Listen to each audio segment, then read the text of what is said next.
ഇത്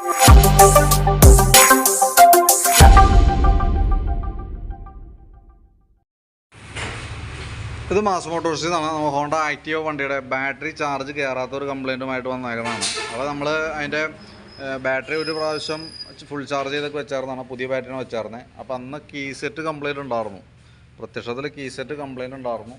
നമ്മൾ battery charge ചെയ്ത് വെച്ചതിന് ശേഷം ബാറ്ററി ചെക്ക് ചെയ്യുന്ന സമയത്ത് വണ്ടിമേന്ന് കയറുന്ന ചാർജിൻ്റെ അളവും കറക്റ്റായിരുന്നു. അപ്പോൾ ഓൾറെഡി അങ്ങനെ പോയി. അതിന് ശേഷം വീണ്ടും റിപ്പീറ്റ് കംപ്ലയിൻറ്റ് വന്നിട്ട് നമ്മൾ രണ്ടാമത് ചെക്ക് ചെയ്യാൻ വേണ്ടി അയച്ചാണ്. അപ്പോൾ നമ്മളത് അയച്ച് ചെക്ക് റെഗുലേറ്ററൊക്കെ മാറ്റി വെച്ച് നോക്കി.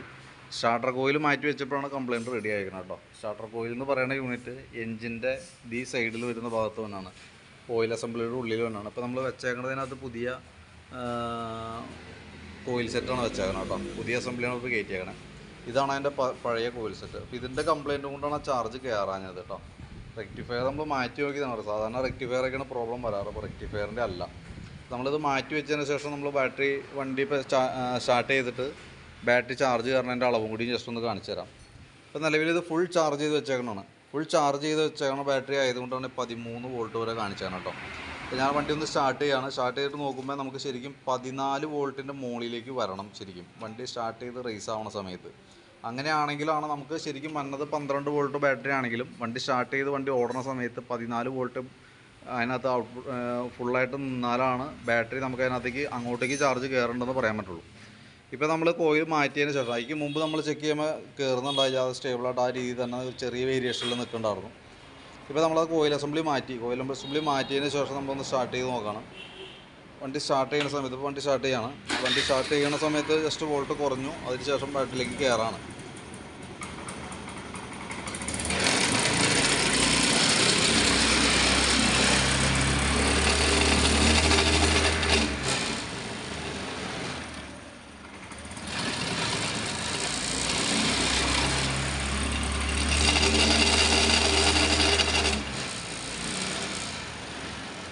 തുടങ്ങി 14 വരെ വന്നുണ്ട്. ഞങ്ങൾക്ക് ഈ റാമ്പിൻ്റെ മുകളിൽ വെച്ച് ഇതിൻ്റെ സ്റ്റാൻഡിൻ്റെ മുകളിലിരിക്കണം. അപ്പോൾ അതൊരു പരിധി കൂടുതൽ അതിനകത്ത് റേസ് ചെയ്യാൻ പറ്റില്ല. അതിൻ്റെ മുകളിലേക്ക് ചാർജ് കയറിയിട്ടുണ്ട്. അപ്പോൾ ഓൾറെഡി ആ ഫംഗ്ഷൻ റെഡി ആയിട്ടുണ്ട്. കോയിലിൻ്റെ ആയിരുന്നു കംപ്ലയിൻറ്റ്. കോയിൽ അസംബ്ലിക്ക് നമുക്ക് വരുന്നത് 1066 രൂപയാണ് കോയിൽ അസംബ്ലി വന്നത് കേട്ടോ. അപ്പോൾ അത് മാറ്റി നമ്മൾ ക്ലിയർ ചെയ്യുന്നുണ്ട്. ഓക്കെ, അതിന് ശേഷം ഇപ്പോൾ നിലവിൽ ഇപ്പോൾ ഇതിൻ്റെ ബാറ്ററി വാറണ്ടിക്ക് അയച്ചേക്കാണ്. ഓൾറെഡി കംപ്ലയിൻ്റ് ആണെന്നുള്ളതാണെങ്കിൽ വാറണ്ടിക്ക് അയച്ചിട്ടുണ്ട്. അപ്പോൾ ബാറ്ററിയുടെ അല്ല, അത് ഫുൾ ചാർജ് ചെയ്ത് അതേപോലെ തന്നെ തിരിച്ചു വരും. അപ്പോൾ അങ്ങ് കയറ്റി വെച്ചാൽ മതി കേട്ടോ. അപ്പോൾ ഞാനത് ചെക്ക് ചെയ്യാനായിട്ട് വേറൊരു ബാറ്ററി വെച്ചെന്നുള്ളൂ. ഇതുമ്പോൾ സ്പെയറായിട്ട് ബാറ്ററി കടയിൽ നിന്ന് ഒരെണ്ണം സ്പെയറായിട്ട് വെക്കാനായിട്ട് കൊടുത്തായിരുന്നാണ്. അത് ഫുള്ള് കംപ്ലയിൻ്റ് ആണ്. അപ്പോൾ ഈ ബാറ്ററി വെച്ചിട്ട് ഇപ്പോൾ ഞാൻ ഈ ബാറ്ററി അഴിച്ചെടുത്തിട്ട് ഈ ബാറ്ററി വെക്കുമ്പോൾ വണ്ടി സെൽഫ് സ്റ്റാർട്ട് ആവില്ല. കാരണം ഈ ബാറ്ററി കംപ്ലയിൻ്റ് ആണ്. ചാർജുള്ള ബാറ്ററി അല്ല. സെൽഫ് എടുക്കാൻ സാധ്യത 90% കുറവാണ്. കാരണം ഞാൻ അതിനുള്ള വോൾട്ട് ഉള്ളതിനകത്ത്. പിന്നെ കുറേ ഓടി കഴിഞ്ഞ് കഴിയുമ്പോഴത്തേക്കും ചിലപ്പോൾ ഒരു പക്ഷേ സ്റ്റാർട്ട് ആയേക്കാം. അങ്ങനെ കിട്ടിയെങ്കിലേ ഉള്ളൂ, അതല്ലാണ്ട് സ്റ്റാർട്ട് ആവണമെന്നില്ല.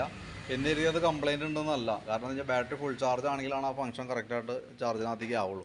അപ്പോൾ ആ പുതിയ ബാറ്ററി ഫുൾ ചാർജ് ചെയ്ത് വരുള്ളൂ. അത് വാറണ്ടിയിൽ മാറ്റി കിട്ടില്ല, കാരണം ബാറ്ററിയുടെ കംപ്ലയിൻ്റ് അല്ല. അപ്പോൾ അത് കയറ്റി സെറ്റ് ചെയ്ത് കഴിഞ്ഞ് കഴിഞ്ഞാൽ ബാക്കിയത്തെ കേസ് ഓക്കെ ആയിക്കോളും. ഇതിപ്പോൾ ചാർജ് കുറവുള്ള 2022 ബാറ്ററിയാണ് ഇത് ഇരിക്കുന്നത്. ചാർജ് ഓൾറെഡി കുറവാണ്. ടെസ്റ്റ് ചെയ്യുന്ന സമയത്ത് കംപ്ലയിൻറ്റുമാണ് കാണിക്കുന്നത്. അപ്പോൾ അതുകൊണ്ട് തന്നെ ഇത് വെക്കുന്ന സമയത്ത് സെൽഫ് എടുക്കില്ല, പ്രത്യേകം ശ്രദ്ധിക്കുക. ഇത് വെച്ചിട്ട് നമ്മൾ വണ്ടി സ്റ്റാർട്ട് ചെയ്യുന്ന സമയത്ത് സെൽഫ് എടുക്കണമെന്ന് ഒരു നിർബന്ധമില്ല. നമ്മുടെ ബാറ്ററി ഫുൾ ചാർജുള്ള ബാറ്ററി വെച്ചാൽ തന്നെയാണ് സെൽഫ് എടുക്കുകയുള്ളൂ. ഇനി അതല്ല നമ്മളിത് വെച്ചിട്ട് പിന്നെ സെൽഫ് എടുക്കില്ല, ഓൾറെഡി കംപ്ലയിൻ്റ് ആണെന്ന് പറഞ്ഞ് വരരുത്. ഇത് നല്ല ബാറ്ററി അല്ല, കംപ്ലയിൻ്റ് ഉള്ള ബാറ്ററിയാണ് കേട്ടോ. ഞാൻ എടുത്ത് പറയേണ്ട കാരണം എന്ന് വെച്ചാൽ സെൽഫിൻ്റെ റിപ്പീറ്റ് പ്രോബ്ലം പറഞ്ഞു വന്ന വണ്ടി ആയതുകൊണ്ടാണ് കൃത്യമായിട്ട് എടുത്ത് പറയണേ. നമ്മുടെ ഫുൾ ചാർജുള്ള ബാറ്ററിയാണ് വണ്ടിയിലേക്ക് എടുത്ത് വെക്കുന്ന സമയത്ത് സെൽഫ് അടിക്കുകയുള്ളൂ. ഇത് സെൽഫ് സ്റ്റാർട്ട് ആവണമെന്ന് യാതൊരു വക നിർബന്ധമില്ല. കാരണം ഓൾറെഡി നമ്മൾ ചെക്ക് ചെയ്യുന്ന സമയത്തും കംപ്ലയിൻറ്റ് കാണിക്കുന്ന ബാറ്ററിയാണ് ഇത് കേട്ടോ. അപ്പോൾ ഞാനപ്പോൾ ഈ കോയിൽ അസംബ്ലി മാറ്റി പറഞ്ഞ രീതിക്കുള്ള വർക്ക് ക്ലോസ് ചെയ്യുന്നുണ്ട്.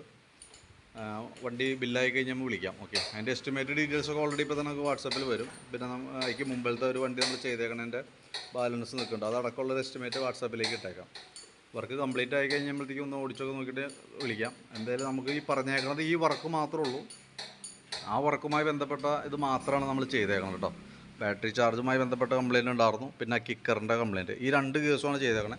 കിക്കർ ജസ്റ്റ് ഒന്ന് അഴിച്ചിട്ട് അതിൻ്റെ വീല് ഭാഗങ്ങളൊക്കെ ഒന്ന് ഗ്രീസ് ചെയ്ത് റീസെറ്റ് ചെയ്തിട്ടുണ്ട്. ക്ലച്ച് അഴിക്കുകയോ അതിൻ്റെ ഉള്ളിൽ വേറെ റിപ്പയറിങ്ങോ മെയിൻ്റനൻസോ ഒന്നും ചെയ്തിട്ടില്ല. വെറുതെ കവർ അഴിച്ച് അതിൻ്റെ കിക്കർ ഗ്രീസ് ചെയ്തിട്ടുണ്ട്. പിന്നെ ബാറ്ററിയുടെ സ്റ്റാർട്ടർ കോയിൽ അഴിച്ചത് മാറ്റിയിട്ടുണ്ട്. വേറെ സർവീസ് സംബന്ധമായിട്ടുള്ളൊരു വർക്കുകളും പറഞ്ഞിട്ടില്ല, അതൊന്നും ചെയ്തിട്ടില്ല. ഈ പറഞ്ഞിരിക്കുന്ന വർക്കുകൾ മാത്രമാണ് നമ്മൾ ചെയ്തിട്ടുള്ളൂ. ഓക്കെ.